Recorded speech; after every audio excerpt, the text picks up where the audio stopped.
G'day guys, welcome back to Reach Me or Teach Me. Now, game 162 has been recommended a couple of times on the channel. I did look it up a while ago, but there was a couple of videos that were like 35-40 minutes long, and I just thought that was way too long. Found this one, which is basically 13 minutes. I thought that probably rounds up being about 20 minutes by the time I've actually stopped and talked about various bits and pieces. So let's have a look at this. If there's a better video you think I should react to in relation to Game 162, send that through. But in the meantime, like, comment, subscribe, noti bell, all that stuff. Let's go. It's just after midnight in St. Petersburg, Florida. September 28th, 2011 has turned into the 29th. The Tampa Bay Rays and visiting New York Yankees are tied 7-7 in the bottom of the 12th inning. Tampa's Evan Longoria faces Scott Proctor with one out and the bases empty. Here is the culmination of a historically wild night of regular season baseball. Before we see what happens, we need to see how we got here, establish the circumstances entering today's games, unpack tonight's events not just here at Tampa, but in several other cities, meet the characters involved, some at a distance. We need to rewind. Everybody loves a walk-off, but it'll be kinda bittersweet when this amazing night of baseball ends. These were the MLB standings this morning. Here in 2011, there are 4 playoff spots per league, one for each of these division winners, and 1 wildcard spot. But, Oh.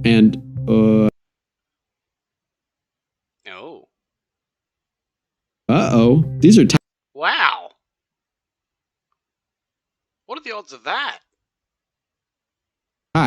Entering today, the Braves and Cardinals had identical records. The Rays and Red Sox had identical records. Let's rewind even further, because look at those standings on the 1st of this month.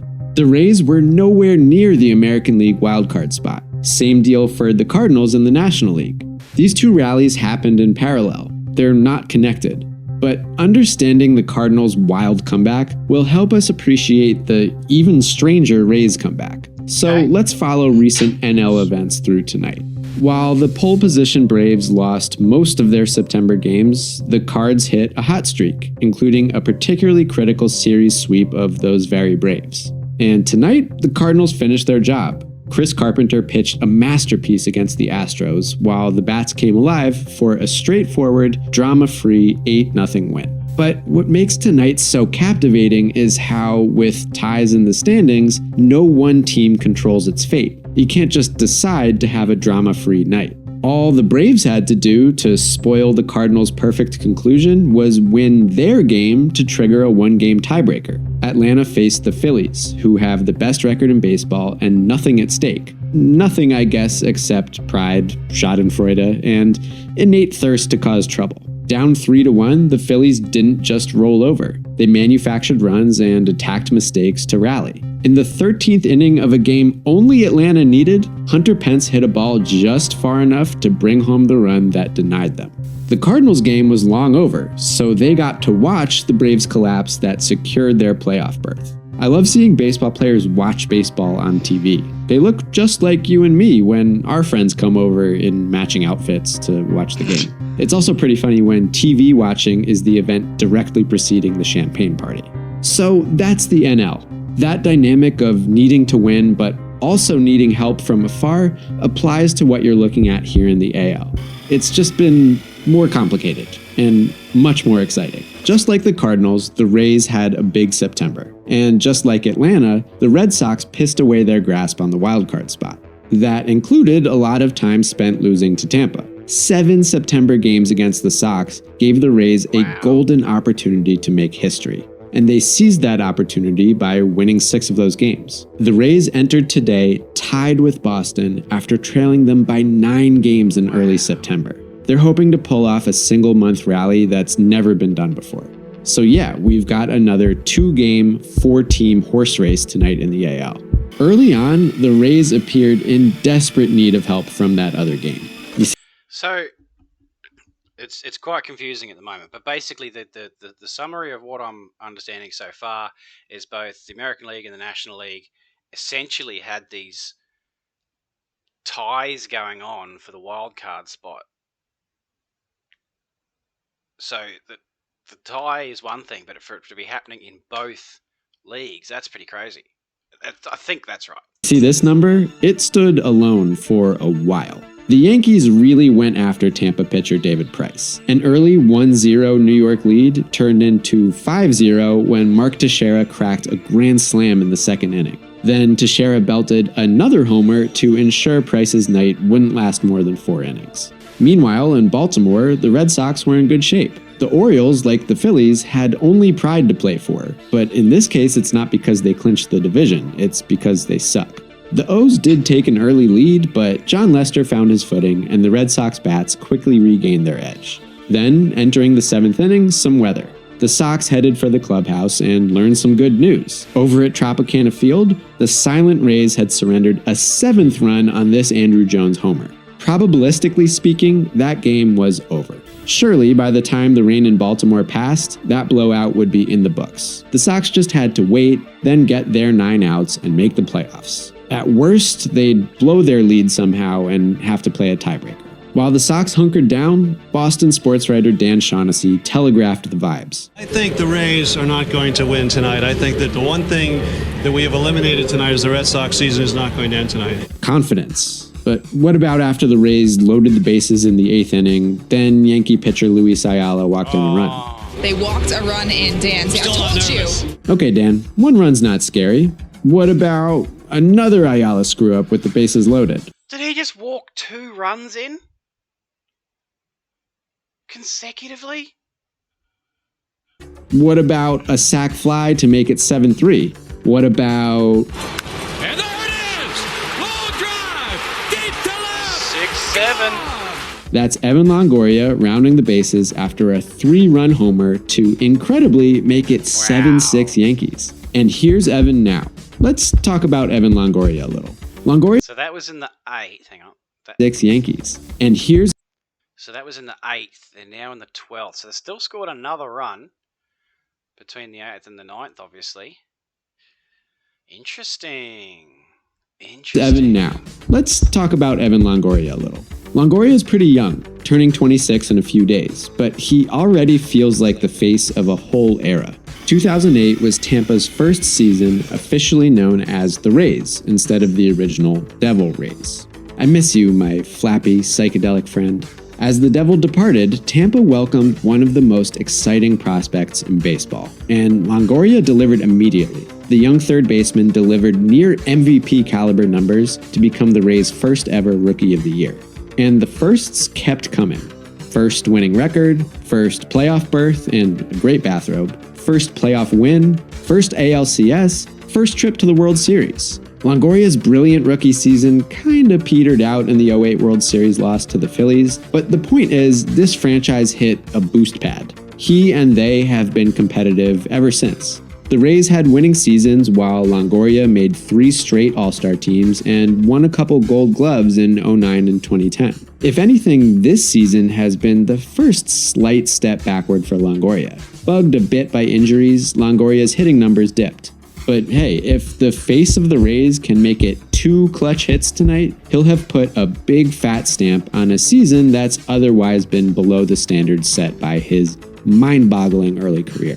Before Longoria has his chance at a big moment, let's acknowledge how 2 teammates of his, one current, one former, factor into this moment. Our first shout out goes to Dan Johnson.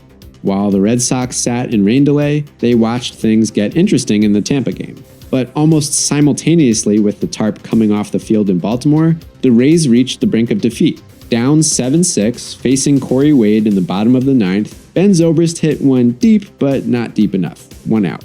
Casey Kochman couldn't outrun his little chopper toward third. 2 outs. Tampa's fate and Boston's bated breath thus depended on the bat of Dan Johnson, pinch hitting for Sam Fuld with 2 outs. I've just started sitting forward, like I've got all like, oh, it happened over 10 years ago. What am I doing? Johnson came into that at-bat with meek numbers. He took a strike looking, another one. With a 2-2 count, the Rays were 1. That second one looked like an outside ball. Okay, so thoughts at the moment. So again, it's just this crazy set of circumstances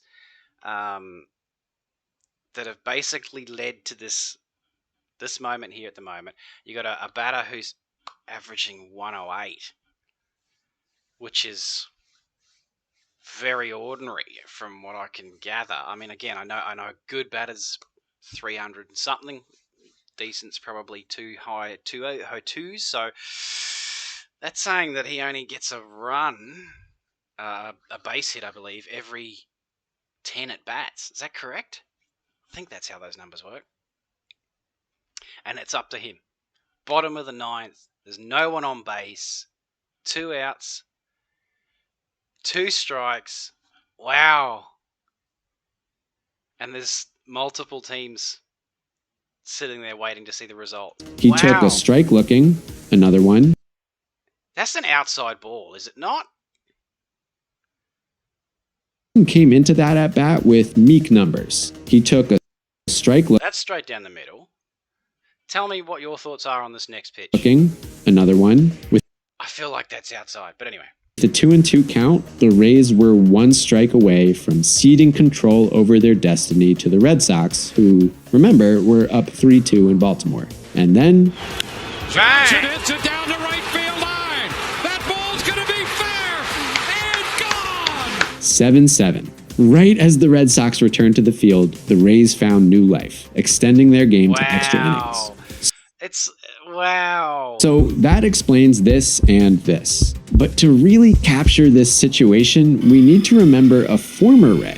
Before Longoria, Carl Crawford was the face of baseball in Tampa, dating back to the Devil Rays days. Crawford was the first player in franchise history to make multiple All-Star teams, reliable with the bat, swift on the base paths, and acrobatic in the outfield.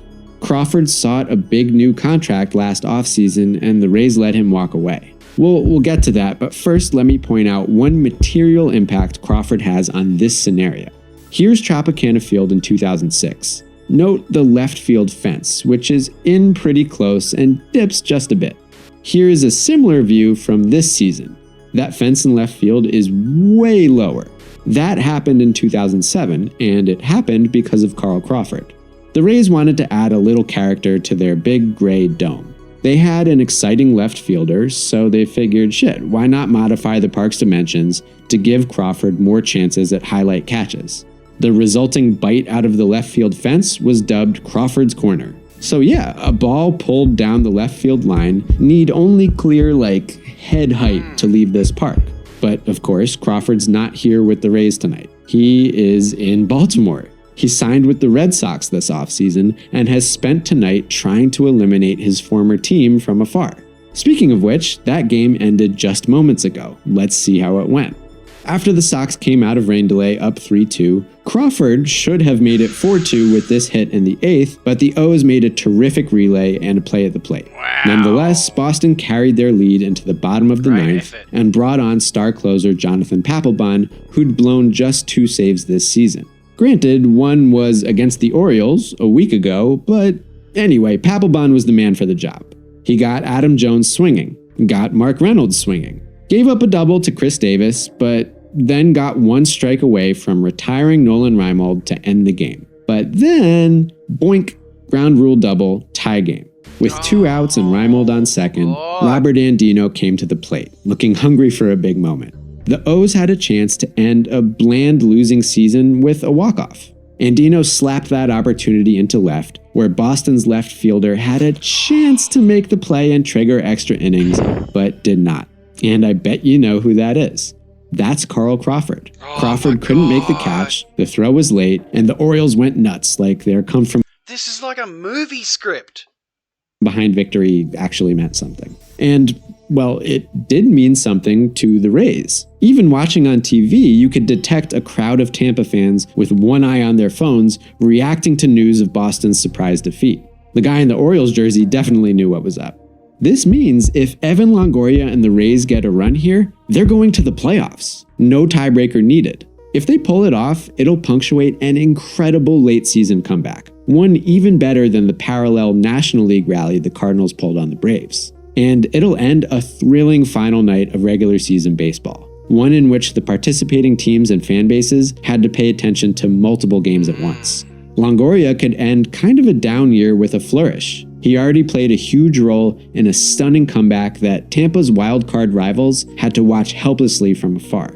This moment came to be because of little-used Ray Dan Johnson, and perhaps in more ways than one, former Rays star Carl Crawford. But it's up to Longoria to make it all count. Let's see if he can give an astounding night the ending it deserves. Welcome to A Moment in History. 2-2, the line shot down the left field line.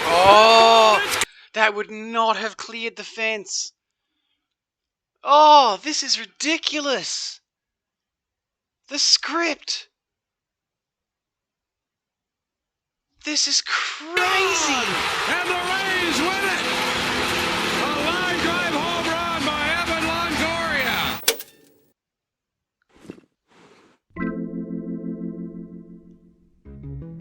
Oh, that was so good. No wonder you guys have been at me to try and react to that.